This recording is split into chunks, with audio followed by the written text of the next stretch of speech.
is the site of a big eco pond I'm digging. So when we were in the lower area, that's at the bottom of that hill. The other food forest is up here, and then I have this food forest that's just getting started. Like that food forest there was smaller than this. So like this looks kind of small and all that. It's gonna absolutely close in and be tide canopies, and it's gonna be beautiful in 5-10 years. I mean, it's beautiful now, I think, but it's gonna really take off in the next decade or so. Because this is a central spot and it's also south-facing sun, I'm gonna put in a giant ecosystem pond in there. And the goal is to kind of have wildlife have access to water everywhere. I'll have access to water if I need it. And then oxygenated water brings so many beneficial predators like dragonflies and those sort of things. So more pest protection.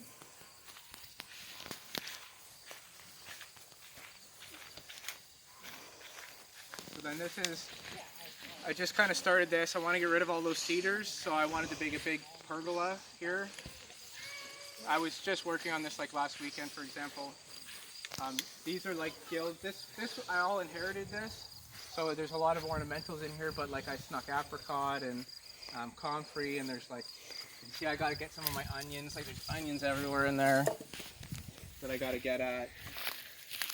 The grapes, you might be able to pick off a grape. Oh. Yeah, so feel free to try some grapes. They're really good. What kind are they, Keith? No idea. Tasty. I got a bunch of different ones. Tasty kind of. So my idea with this is I want to grow the grapes up, and then I want to have this like covered, and then I want to have like I don't know, somewhere in here where I can sit and read a book and have grapes all over me and just, you know, eat and read a book. Wants to go. Stick it in. That's it. And I don't even need to do that. It'll root right through the wood chips as long as it stays moist, and that's it. So that's how I just, you know, get hundreds and hundreds of strawberries and plant raspberries all around it. This is autumn olive. It makes a very fibrous, very high fiber berry. It's a nitrogen fixer as well. So I cut this, and then, you know, all the trees and the grapes and everything get a big flush of nitrogen. Where do you get your Right on one street south of us, there's the municipal building. They have a free wood chip pile there. Oh, they do? So I asked the guy, can I get some of these wood chips to take them? He says, oh, it's a community pile, take it. And I said, oh, how much can I take? He says, as much as your heart desires. I said, oh, are you sure? Oh, it's right on the Jesse Hills? Yeah. He said, are you sure? He says, you take as much as your heart desires. He says, I have to pay to get rid of them. Yeah. So, Wow. so I grow thousands of yards of wood chips every single day. Like I have a big trailer there. It can hold 8 yards of wood chips in the trailer. Like when I pile it up. Every day I got 8 yards of wood chips last year, and then this year I've probably gotten 20, not that many, but 20. Every day I would get wood chips. So you don't worry about the trees that might have diseases, because I know a lot of people talk about that, you right? can.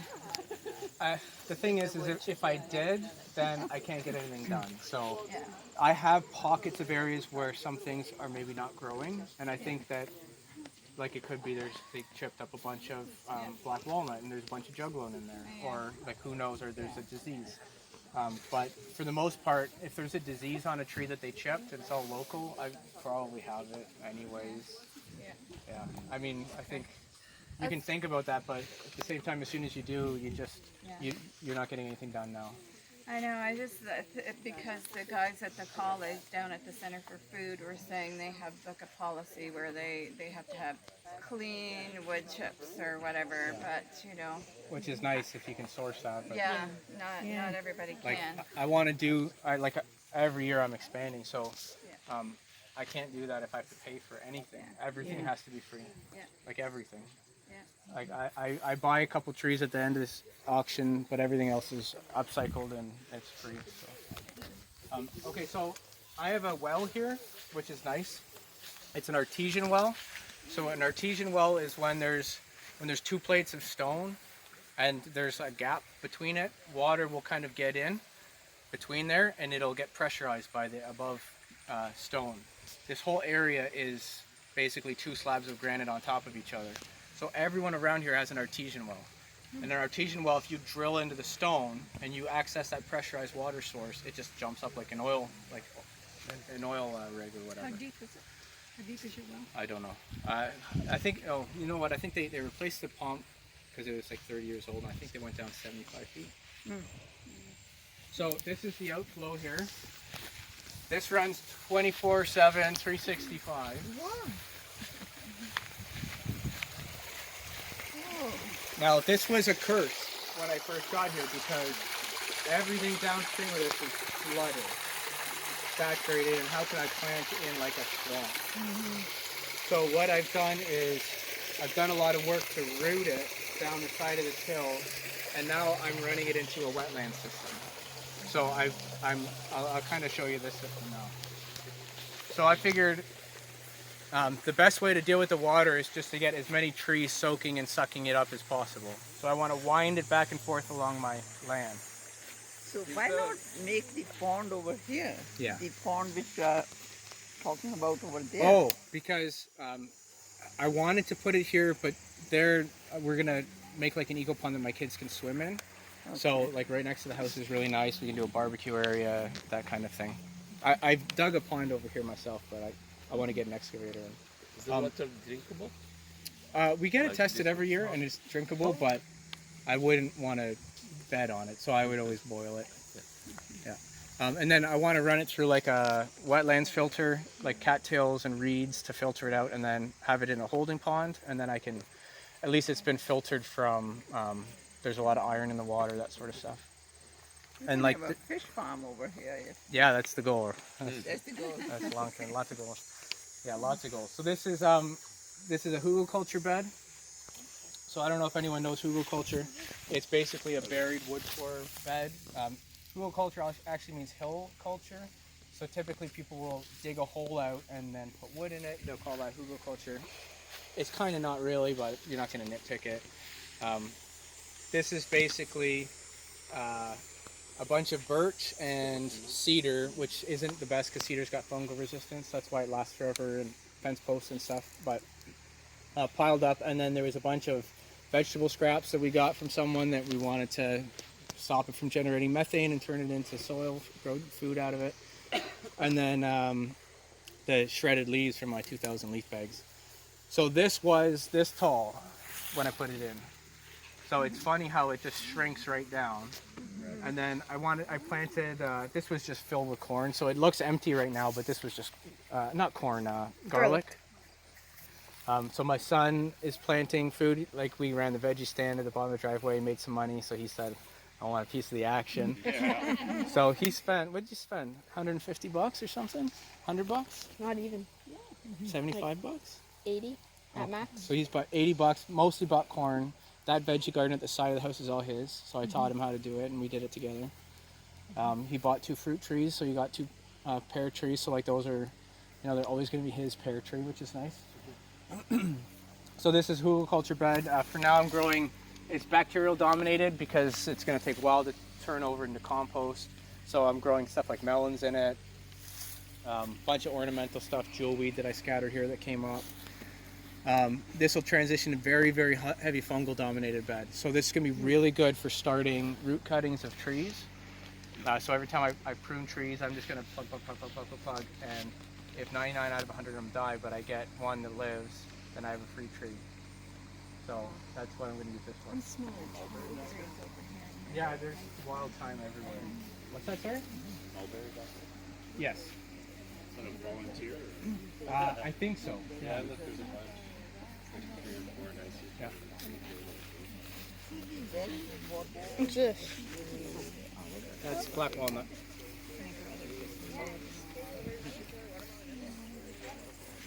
So this here too, I don't really want to reach in there because there might be poison ivy.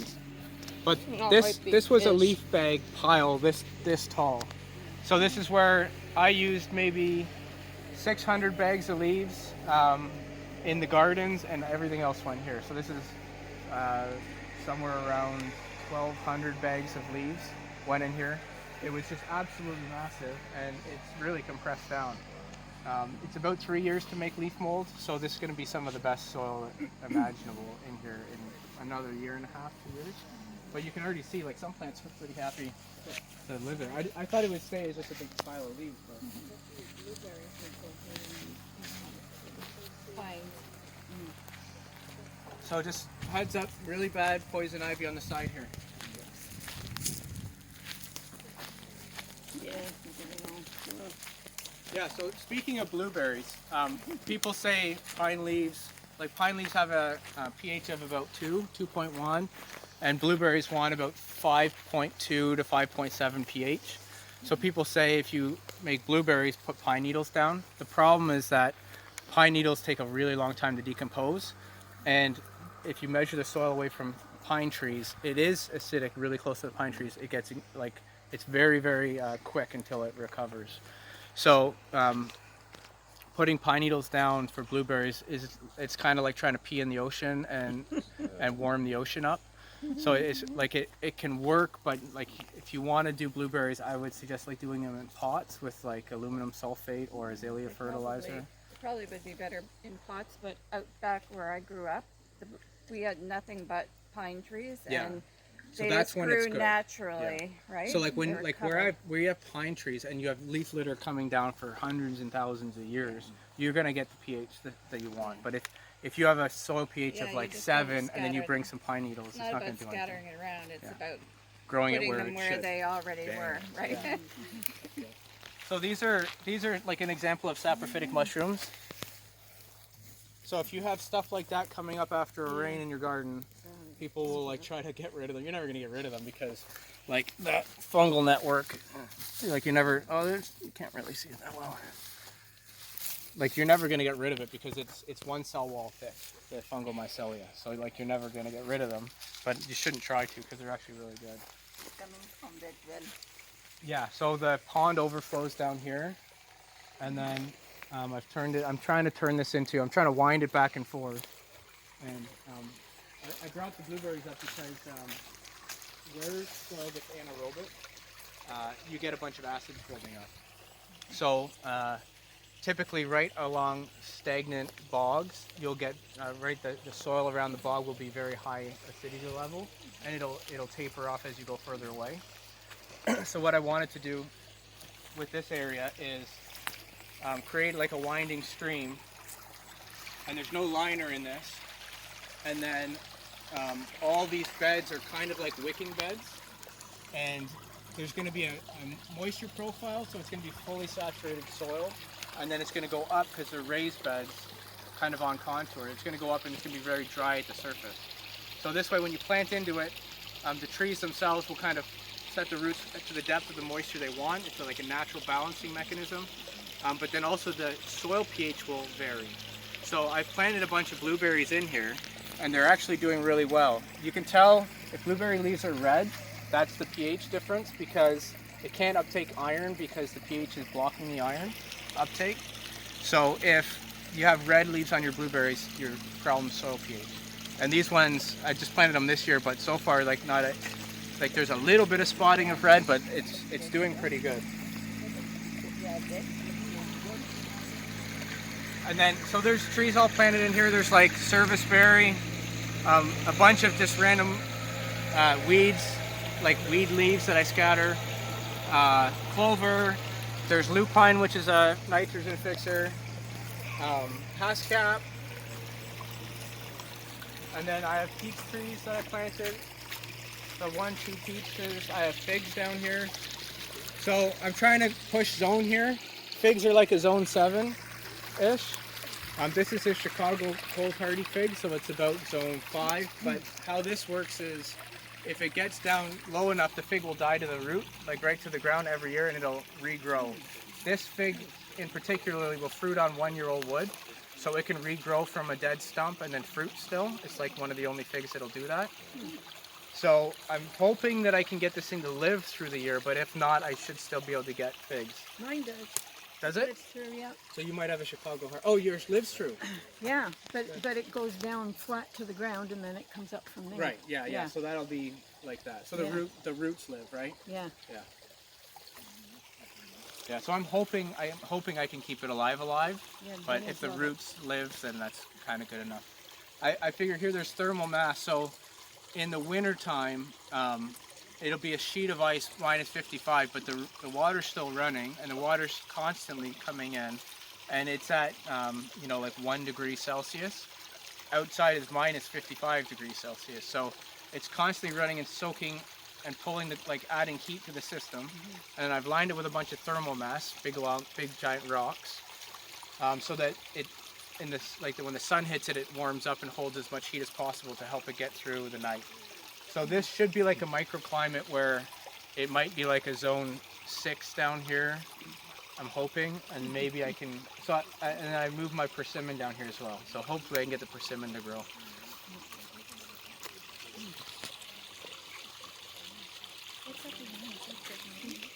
Is it, sorry? What's that behind? Is it pregnant? Like that, the grassy stuff? Yeah, it's just a wild grassy weed. It's invasive, it's always been here. Yeah. And then willows behind. So this kind of goes down to the river. It gets a little wilder down there, but the tour's kind of been fairly long. So you've seen all the interesting stuff by now. So we'll go back up and we'll get some food and drink. And then I'm not kicking anyone out. So if anyone wants to ask me any specific questions, feel free to ask me any questions you want. Thanks for listening to me ramble for like 2 hours.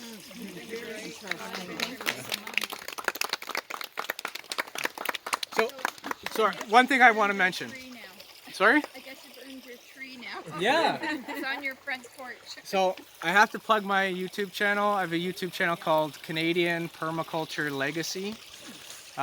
Subscribe, like, tell all your friends, leave a comment below.